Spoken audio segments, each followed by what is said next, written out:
মেসিকে খেপানোর ফল যে কতটা ভয়ঙ্কর হতে পারে তা সেদিন হারে হারে টের পেয়েছিল Real Madrid.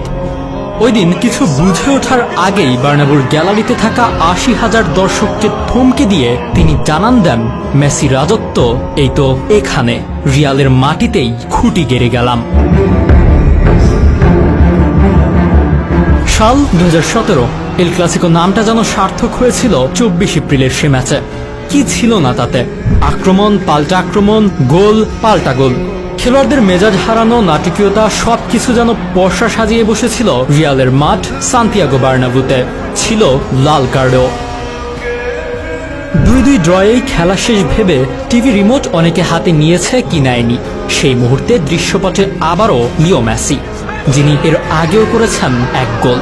Sergio Roberto, Gomes, Jordi Alba আর মেসি, এই চারের মিলিত এক দুর্দান্ত পাল্টা আক্রমণে এলো মেসির ৯২ মিনিটের সেই গোল।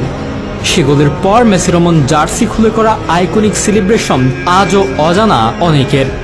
সচরাচর ঠান্ডা মাথার লোকটা হঠাৎ কি কারণে এত রেগে গিয়েছিল? মেসির করা সেই আইকনিক সেলিব্রেশন নিয়ে জর্ডি আলবা সম্প্রতি স্পোর্টস টক 790কে বলেন, মেসির গল্প খুব কম সংখ্যক মানুষই জানেন। কেন তিনি গোল করার পর শার্টটি তুলেছিলেন? আমরা রিয়াল মাদ্রিদের বিপক্ষে খেলছিলাম, ম্যাচ চলাকালীন মেসির বিরুদ্ধে স্লোগান এবং তাকে অপমান করা হয়েছিল। এমনকি তারা তাকে বর্ণনা করেছিল প্রতিবন্ধী এবং বামন বলে। মেসি এটা পছন্দ করেননি। এমনকি ড্রেসিং রুমেও তিনি রেগে গিয়ে সুয়ারেজকে বলেন, এই মানুষগুলো তারা ফুটবলের সৌন্দর্য নয়, এবং দ্বিতীয়ার্ধেও তারা তা করতে থাকে। মেসি জয়সূচক গোল করলে তিনি তাদের দিকে এগিয়ে গিয়ে শার্টটি তুলে নেন। তিনি সবাইকে চুপ করে বললেন, নামটা মনে রেখো। ম্যাচের যোগ করার সময় রবার্তো নিজেদের সীমানা থেকে বল নিয়ে প্রায় একক প্রচেষ্টায় রিয়ালের সীমানায় এসে বল বাড়ান গোমেজের কাছে। গোমেজ বলটি বাই ঠেলে দেন আলবার কাছে। মেসি তখনও বক্সে নেই, কিন্তু আলবা জানেন কখন থাকবেন মেসি। সেই হিসেব করেই যেন নিখুঁত এক পাস ঠেললেন। ঠিক সময়ে হাজির হলেন মেসি।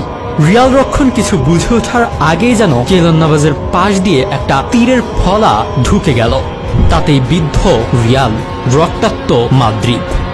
যে ম্যাচে মেসিকে যে কোনোভাবে আটকাতেই হবে এমন ছক কষে মাঠে নেমেছিল রিয়াল, শুরুর দিকেই মেসিকে করেছে রক্তাক্ত। মার্সেলোর দৃশ্যত ইচ্ছাকৃত কুনুইয়ে মেসির ঠোঁট গিয়েছিল ফেটে। কিন্তু মেসি শেষ গল্পটা লিখবেন বলেই তৈরি ছিলেন। জুভেন্টাস ম্যাচের পর তার রাজত্ব শেষের শুরু হলো কিনা আলোচনা উঠে গিয়েছিল।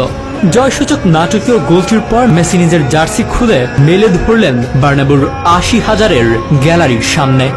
মেসি ও ১০ লেখা জার্সিটিকে তখন মনে হচ্ছে নিশান পত করে উঠছে, যেন জানান দিচ্ছে মেসি রাজত্ব এই তো এখানে, রিয়ালের মাটিতেই খুঁটি গেড়ে গেলাম।